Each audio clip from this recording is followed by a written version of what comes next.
Nå, det her det er mit spil. Det hedder Slapped Karen. Og ja, jeg ved ikke, om man skulle forklare om spillet var svært, for det har man jo ligesom skrevet. Men bottom line er, at det handler om at slap the Karen, som kommer flyvende igennem her. Og så vil der være sådan en lille, pointeren skal være sådan en lille hånd-agtig. Og så vil der så være en skaterfyr, fordi det her det er den Røde Plads, og hvis nogen kender den Røde Plads i København, så er det meget sådan et skaterområde med mange sådan lidt unge mennesker generelt, der fjoller lidt rundt og er lidt, bare sådan living life, you know. Og ja, så vil han så også komme ind, og hvis man så kommer til at trykke på ham, så får man selvfølgelig minuspoint.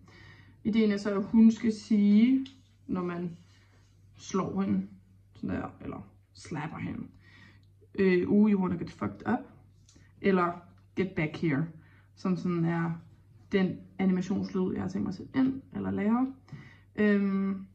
Herover vil der så være en hjerne, som er meningen, ligesom den skal blive fyldt op i forhold til, så flere gange du slår hende. Det er meget så voldsomt at sige det her, sådan, hver gang du slår hende. Men når du trykker op på The Karen, så sådan vil hjernen så blive mere og mere fyldt op. Og så er ideen så, at det ligesom er den, der afgør, om du har vundet spillet. Og det, når den er helt fyldt op, så vil det svare til 10 point.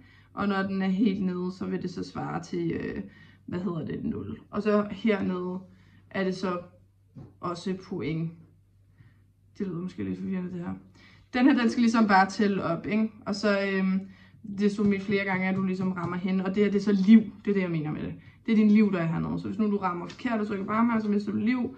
Og så er ideen ligesom, at du skal få den her hjerne til at komme op, så den eksploderer, hvis det kan lade sig gøre. Det er det tiden. Jeg har ikke fundet ud af, hvordan den her tid-ikon skal se ud, så indtil videre ser den bare lige sådan her ud. Og ja, så er der ligesom et atmosfærisk perspektiv, hvor der ligesom er de her ting forrest. Og så er der en mellemrum her med alle, bygningerne, og så er der ligesom baggrunden her, helt bag os med byen, man ligesom kan se. Ja, jeg tror, det var det, jeg skulle gøre i hvert fald.